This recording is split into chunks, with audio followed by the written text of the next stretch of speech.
Time is our most limited resource. Every second, it is ticking away. In these precious seconds, there's only so much that we can ever do, and there's only so much that our mind is capable of. And we're told that to squeeze the most out of ourselves and out of our time, we need to train our mind. We have to know more, do more, and to do that, we need to train ourselves and our mind more. The longer that our mind can survive the pain of difficulty and hardship, the longer it can be working. There are inspiring quotes like, "Time management is pain management. If you want success, you have to work harder. Your brain is like a muscle." So from that, we learn that we should be training our mind with mind gym apps or leaning into stressful situations. And if muscles grow under stress, that means the brain will also become stronger and more resilient through stress. Well, I can see why this is appealing. It is based in some sense of truth, but actually, I think it is fundamentally wrong and incorrect. And that is going to be the subject of the podcast episode today. So welcome to the show with me, Sam Webster, where we dive into mental models, mindsets, and mastery. And today's episode is really all about the subject of getting the best out of our brains and our time on Earth and learning to enjoy ourselves productively.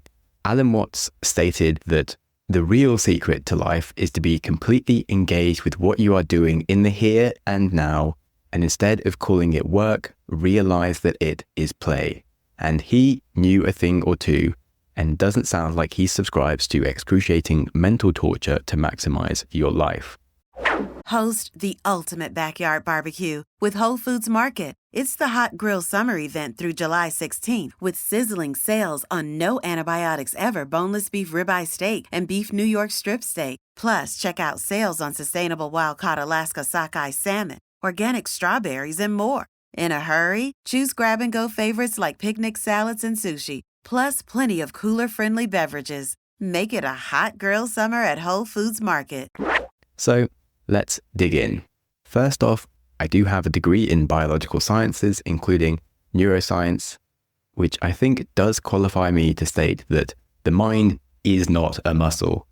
And more specifically, just understand the nuances of where the mind is and isn't like a muscle, because I really think there's a lot of value sometimes into scrutinizing common advice and wisdom and really looking into the absolute details of what it is, because we just take on these concepts and we think we know what they mean. But actually, when you peel under the layers, they're often not as wise as they first turned out to be. So let's unpack where the advice can be unhelpful and what we can do that is more helpful, and create a sort of workout plan that works out. And of course, to learn things, we're going to have to go in stages. So we'll break down firstly some evidence that my initial claim is possible, and then build up some different ideas from practices and science that we can use to then make more of our time. So firstly, if you know anything about memory, you'll have heard that there are ways to radically improve your memory. And it doesn't involve just bashing words and numbers repeatedly into your mind in the hope that they stick. You can create an entire memory palace by creating imaginary locations or absurd stories about different things within each room in the palace, and you can remember the number pi to thousands of decimal places, or you can remember a shuffled pack of cards in 30 seconds. And that doesn't work by just trying to repeat the numbers of pi or repeating the cards. Just training your brain like a muscle with reps does nothing for you there. And straight away, that should be an obvious flag that taking an approach of brute force and simply training harder isn't going to give you special results. Instead, with creativity, using things that interest you, you can achieve unparalleled increases in the powers of your mind and absolutely transform its abilities onto a completely different level. And if the muscles work like the brain did, then it would be like saying, okay, you work out an hour in the gym and you're quite strong, but actually you could get 1,000 times stronger by playing frisbee for a day because frisbee is fun. But actually, your muscles don't get stronger by doing something easy, whereas your brain genuinely gets stronger by making the thing easier, which is very different. And now let's get a bit meta and use the concept of analogies as an analogy, because I love a good analogy. And of course, things that we understand easily, that we have parallels to in our mind, we can comprehend easily. In fact, analogies are a shortcut for putting information into your brain. And in this analogy, you can't shortcut new abilities into your muscles. Your muscles are either working or they are relaxed. So saying that the mind is like a muscle as an analogy, again, doesn't hold up in this case because your muscles are either contracting or not contracting. You can't just translate information into them and make them amazing at something else. In fact, you might know someone in your life, or this might even have happened to you, someone who completely turned their life around after they had some big insight. Maybe they went on a spiritual retreat or they had a near-death experience, and this gave them a crushing realization. They kicked their bad habits, they took ownership of their life, they perhaps stopped being lazy or launched a business or just started crushing their job, and they had no warm-up, no training, but it was possible for their mind to jump from being lazy and useless to doing really hard things in the space of a few days. There is no equivalent in fitness. No one who was unfit and overweight just turned around and the next day ran an ultramarathon or broke a weightlifting record. The physics of what your mind can do is completely different to the physics of what your muscles can do. Your muscles need a lot of training to improve, whereas your mind can actually completely change the way it works really quickly. And I think that is enough evidence initially of how you can achieve things with your mind by treating it very differently to how you can achieve things with your muscles, and why they should be considered very different and that they just behave on simply different levels with different time spans. This is why every time I hear someone wisely saying that your brain is like a muscle, it does just slightly irk me where I'm like, I'm sure you've made an assumption there and you haven't actually thought this through. And being a pedantic idiot, I just love looking at the opposite of common advice. Training, growing, resting your brain should be considered very differently if you want to get the best results to it compared to how you use your muscles. And something that I did as a bit of a thought exercise for myself whilst preparing this episode was just listing all the ways that brains and muscles are different. And it helped me get my head around what I wanted to say and uncovered some of the advantages of what we can then do to make the most out of both. And I think it helps set the groundwork of what we're going to be moving into next on the second half of the episode, of how to make the most of our brain. And some of the things I say will sound obvious, but sometimes when you put them in a list where you just contrast stuff, I find that can be really helpful for me in anything that I'm doing. So some clear differences between brains and muscles. Number one, your brain is the most complex creation in the universe. It's genuinely baffled scientists since they first studied it, and they are still mostly unsure on what is going on. Your muscle, however, is relatively generic and the output is super simple. Number two, your brain doesn't stop. It has a default mode network. Even when it isn't doing things, it's doing things constantly. If you're asleep, it's processing. If you're walking and not thinking much, you're walking, which is an incredibly difficult thing to actually do. And your brain is still thinking about lots of other stuff, even if you're not telling it to.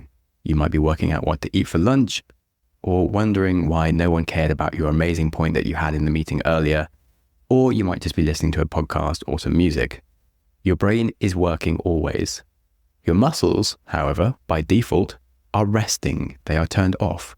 Your muscles need instructions from the brain to make them turn on. Number three, your brain is contained inside bone to protect it and hold it in place. Your muscles are the opposite. They sit outside of the bones, and for the most part, they pull on your bones to move them around. Number four, your entire body is basically a vessel for your brain.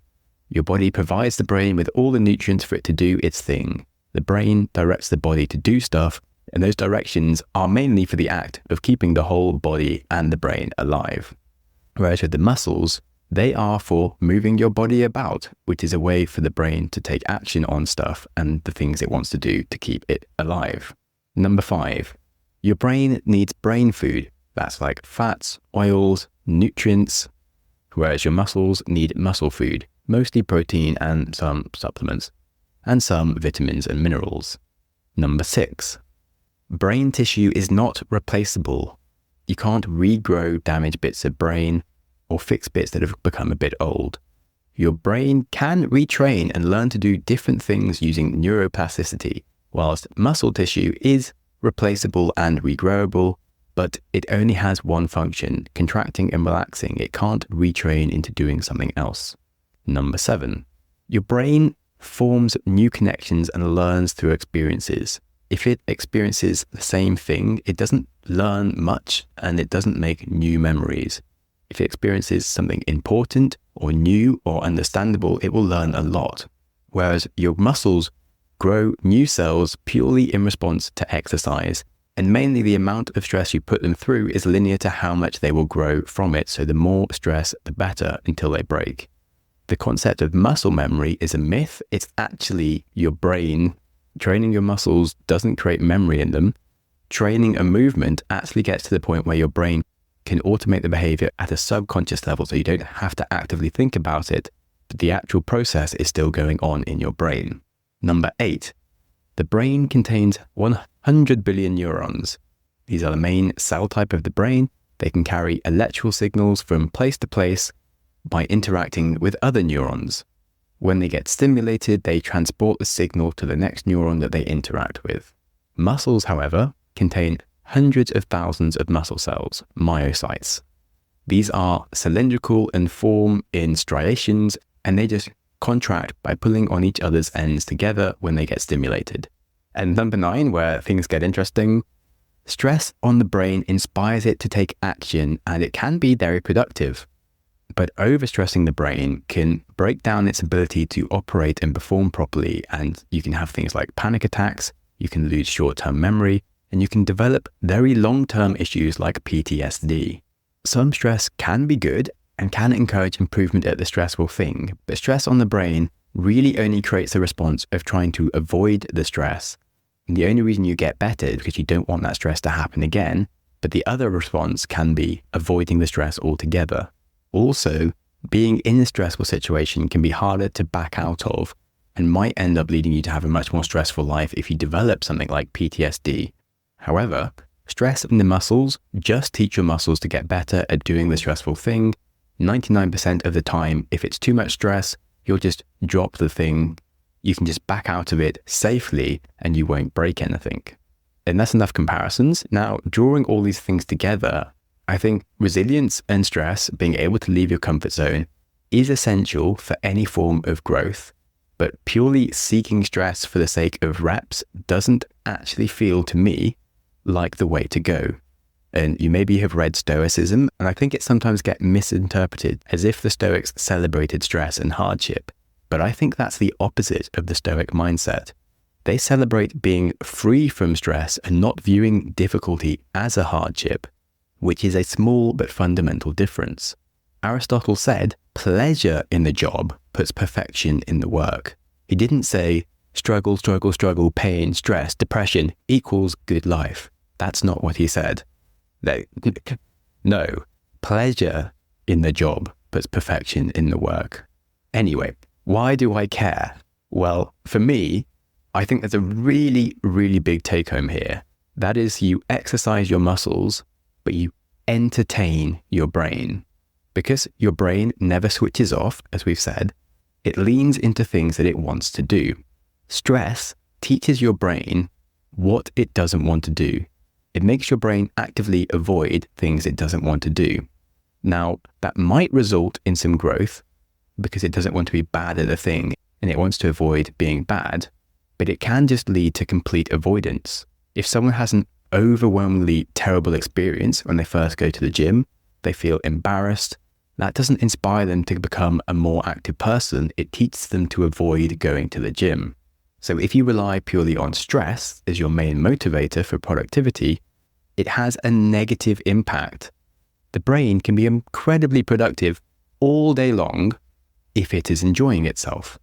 Remember, Alan Watts said the secret to life is turning work into play. Whereas when we look at the muscles, they really have a pretty linear sense of improvement under stress. But I don't think the brain has the same thing. It can learn much quicker through enjoyment and interest than it can with stress. It is averse to stress and it avoids it, and it even blocks things out entirely to protect itself, such as getting memory loss from something being so traumatic. It's trying to protect itself away from stress. Now, on the subject of blocking things out, you might be tempted to block out the next thing, which is an advert break. But stay tuned, because we'll learn how Alexander became the most powerful person on the planet by having fun, and how to entertain yourself into being fit. All coming up after the break. In most cases, being a good boss means hiring the right people and getting out of their way. The important part is the crucial element of finding the right people. And that's what LinkedIn is for. It has the tools to help you find the right people faster and for free. It's not just a job board, but a professional network with over 1 billion members now. And many of these people aren't using job board sites, and they might not even be searching for a job, but would be open for the perfect role if someone was to actually tell them about it. So if you aren't looking on LinkedIn, you're probably looking in the wrong place. And some further amazing statistics is that 2.5 million small businesses use LinkedIn for hiring, and 86% of them get a qualified candidate within 24 hours. Try posting your job for free at linkedin.com/growth. That's linkedin.com/growth to post your job for free. Like all the best things in life, terms and conditions do apply. I am delighted to recommend my sponsor, Cozy Earth, whose bedding and loungewear I genuinely love. It's made from high quality viscose from bamboo, and it gets softer with every wash. It was voted as Oprah's favorite things several years in a row, and it's because their bed sheets are so damn incredible. Their collection also includes some divine loungewear for your home or travel. They have cute little tote bags to carry your gear anywhere. So whether you are exploring through a journey of personal growth or discovering new parts of the world, you can nestle up under starry skies with the softness of Cozy Earth's loungewear. So pack your bags, venture on, and visit cozyearth.com today and use code GROWTH at checkout for an exclusive 35% off. And let Cozy Earth be your travel companion on the road to adventurous growth. cozyearth.com and use code GROWTH at checkout. Host the ultimate backyard barbecue with Whole Foods Market. It's the hot grill summer event through July 16th with sizzling sales on no antibiotics ever boneless beef ribeye steak and beef New York strip steak. Plus, check out sales on sustainable wild-caught Alaska sockeye salmon, organic strawberries, and more. In a hurry? Choose grab-and-go favorites like picnic salads and sushi, plus plenty of cooler-friendly beverages. Make it a hot grill summer at Whole Foods Market.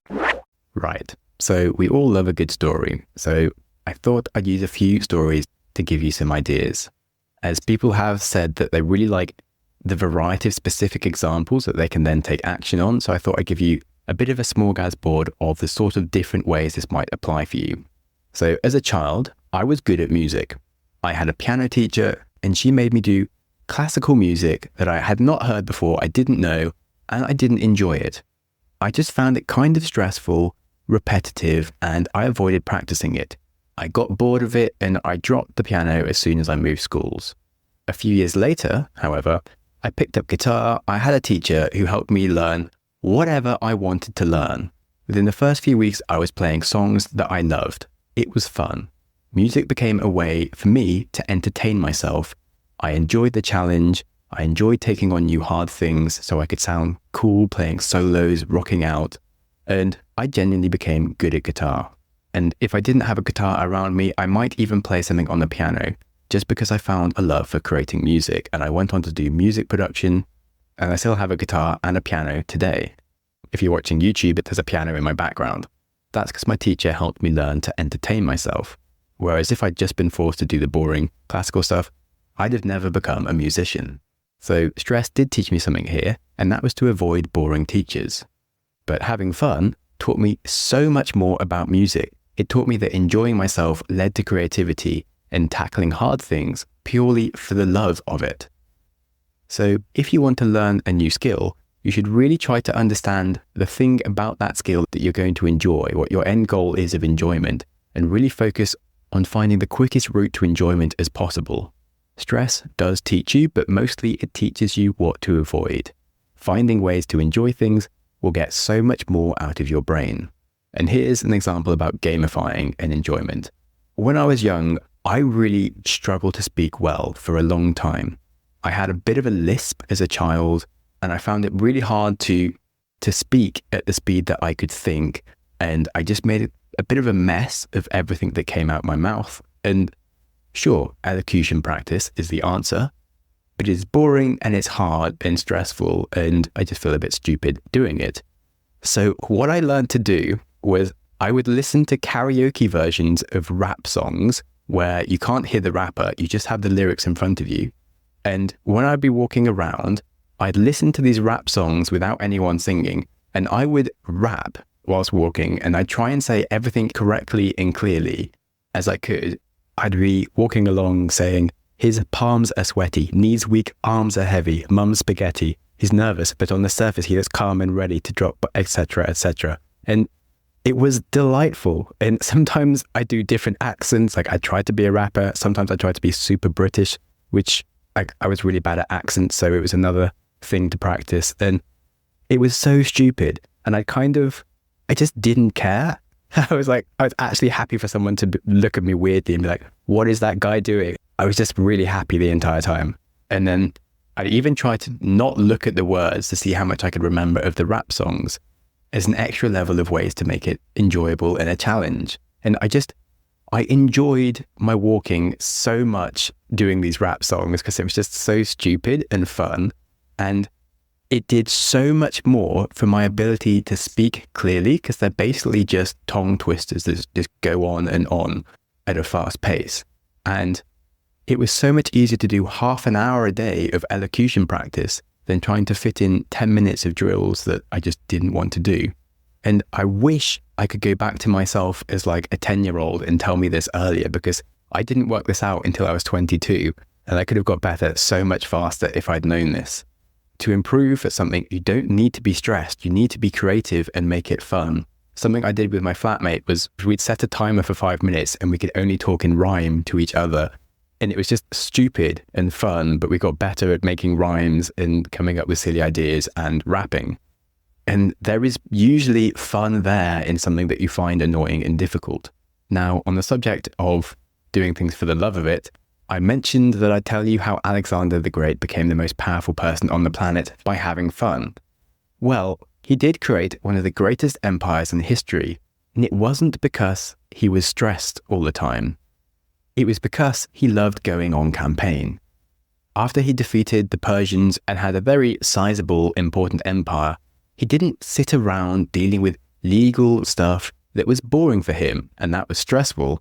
He made up an excuse to go and invade India instead, so he could be back on campaign where he would enjoy himself because that was entertaining. And that pushed him to make an even bigger empire because that was the fun part for him. And he was actually avoiding the difficult stuff. It's so easy to look at these great figures from history and think that they were just great at dealing with stress, when actually they weren't. They were avoiding stress like the rest of us. They just found the thing that made them great: fun. To be successful, you don't need to be stressed. You need to find what you love to do, or you need to make what you do more fun. Sure, you might not be able to take over the half-known world, but you could definitely become more influential, or you could live a life with more enjoyment by finding where your passions match things that the world rewards. And this might not be instant. It can take a while, but I really wouldn't settle for average, because your potential could be so much bigger once you find the thing that is right for you, that you can do well, that does feel like play. Steve Jobs dropped out of college without a business idea. He was just bored and more interested in exploring his interests than following the crowd.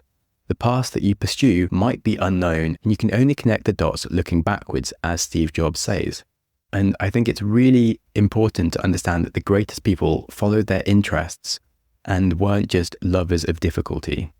And when I realized that for myself and accepted that I really had to look at what I was doing and quit the things that didn't serve me and accept more of what my underlying needs were and what my underlying interests were and lean into them instead. Because the things that I was conventionally told I was good at school weren't necessarily the things that I really wanted to do. Every time that I stepped back from the external pressure of the world to be more aligned with myself, it was such a relief. I stepped back from an engineering degree to study psychology and biology. I stepped back from a job in the BBC as a product manager because I didn't like having a job, and I learned to code and I started businesses. I stepped back from running VC-backed startups to become a writer who lives by the beach. I stepped back from being a VC-backed startup founder to become a writer who lives by the beach. It's okay to take chances and make mistakes for the sake of enjoying yourself. And I do want to be really clear. I'm not saying that things in life should be easy or that we should avoid all difficulty. I'm saying that things might be easier than we expect, and part of what makes them easier is the mindset shift and a change in approach. Like some more examples for you. When I was young, I didn't like running. I didn't like cycling up hills. It's hard. I tried to avoid them. But now I just appreciate my health, and I appreciate that the health of doing things like running and cycling up a hill gives for me. I enjoy the physical test. I enjoy stretching my limits. I also love the time to myself exercising. My brain is free to think about things or learn. I'll be listening to a podcast or a book, music, or just listening to myself and ruminating on ideas. Exercise genuinely feels like entertainment for me.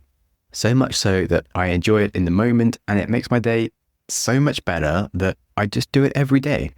And to exercise regularly, you don't need to be stressed by your exercise. You need to make it enjoyable. You could take entertainment with you to the gym, like an iPad, and just sit on the Stairmaster or a bike if you want to take it easy, or listening to podcasts, or taking a friend with you to hang out with. If you can make it fun, you will do more of it. So the big conclusion, don't train your brain like a muscle. To build muscle output, you have to do hard things and make them harder. To build personal output, you have to make hard things enjoyable. If you try to do hard things the hard way, you fail. You resort to entertaining yourself the easy way. You'll procrastinate on social media, you'll watch Netflix. But if you find entertaining ways to do the hard things, you could achieve almost anything. So write a list of all the things that you want to do in your life that are hard, and take some time to think about what would make them more interesting for you, what would make them more fun. What is the quickest way you can get to the enjoyable side of it, and work towards that. I'll stick some journaling or conversation prompts in the description if you want to actively work on this for yourself or with others. And it's crucial to remember, your brain doesn't turn off. Offense is the greatest defense. You have to learn to entertain yourself productively, or you will be entertained unproductively. Expecting unlimited willpower and resilience is just a myth. Learning to love things that you currently find difficult and making it possible to learn by play is such a life hack. Terry Pratchett said, if you trust in yourself, believe in your dreams, and follow your star, you'll get beaten by people that spend more time working hard and learning things and weren't so lazy. So yes, you have to work hard, but you have to realize your lazy side wants to watch TikTok and Netflix and avoid difficulty. By tapping into your creative side, you can make growth and work towards your dreams fun. And that will make work feel like play, which is the goal. Like me avoiding my elocution practice, once I turned it into a game and was just singing rap lyrics, it locked a world of easy work for me. And there's so much to lean into here. In the world of blockchain, there's this concept called play to earn that was really big with some games that took off for a while, but it was kind of stupid and not backed on anything that actually financially worked. But I think the idea of playing to get an output is really good, and we should actually look at the term play to learn. And I think playing to learn is the future. And it's also our past and our present. Like apps like Duolingo with gamification get such a bigger result and such a bigger engagement than apps that are just difficult and just trying to make you remember things by brute force. So really become your own favorite teacher. And I genuinely think the future is going to be fascinating. Like a few years ago, one of the things I built as a coder was a version of Space Invaders where you learned the names of peoples you met by playing the game. And it was super useful for trying to remember like 20 new names when I joined a new company. And I think there's so much untapped game playing in the world that isn't spent learning. Like millions of people play Candy Crush for hours. And that's like hours of wasted opportunity. Or just imagine how much data is in your brain when you remember the entire map of Grand Theft Auto and all the different things. Like, if there was information linked into that was useful, I'm sure there's cool things you could unlock. Anyway, someone will find a way to take advantage of this and the future will be easier and more fun. But for now, before it's done for you, you have to be your own favorite teacher. You have to make the things you do fun. The teachers that just try to make you work out your brain by repeating things are crap. The teachers that entertain you with exciting stories, captivating challenges, where you learn through your interests, they're awesome. But when you become an adult, there's no one there teaching you. You are in control of your own education. You get to choose the sort of teaching you do for yourself, so entertain yourself. And I'm sorry that this episode wasn't as funny as it could have been, but hopefully I interested you anyway. And a final quote is from Jason Mraz, of all people. He says that he's come to the conclusion that people who wear headphones whilst they walk are happier, more confident, more beautiful individuals than someone making the solitary drudge to work without acknowledging their interests and their power. And you might not need to wear headphones all the time, but you should acknowledge your interests because that is where your power lies. And I've hoped what I've said here has motivated you to really go out and find ways to interest yourself. And please share this episode with anyone who says you should train your brain like a muscle, or celebrates hustle culture, or thinks that Stoicism is all about pain and difficulty, because there is a better way. And if you want to look into some further reading, I think Ali Abdul's book on feel-good productivity is a good place to start, and absolutely anything by Cal Newport is genius. Right. If you have been listening to my episodes in the past few weeks, you may have heard I am taking calls on Wednesday afternoons with anyone who is a listener of the show. And it's genuinely one of my favorite parts of the week. We can chat about whatever you want to discuss, whether that's psychology musings, books, or a personal problem. And it's really helping myself, understand what it is that you all think about, why you listen, how you listen, and ways that I can make the podcast better for you. So the link is in the description, along with links to books and advertisers. One interesting idea that's come from my discussions was a suggestion from a listener to have a community where we perhaps have a monthly book club and a monthly meeting, and maybe take on a personal growth challenge each week. And I was like, yeah, I would love to run a community like that. So if that sounds interesting to you, let me know. Big thanks to Ben for the idea there, a legend. And any other ideas you have, go for it. I'm happy to hear them. I am totally into just finding ways to serve you better and hopefully entertain myself in the process. Any comments or good ratings that you can drop in your app of choice is, of course, a huge help to me. On that, remember that your brain is not a muscle. So take your omega-3s, and when things feel really hard, think about ways that you can make them fun. Because if you want to enjoy your life, it starts with enjoying today. So be kind to yourself, hug and or climb a tree this summer, and don't forget to smile at strangers.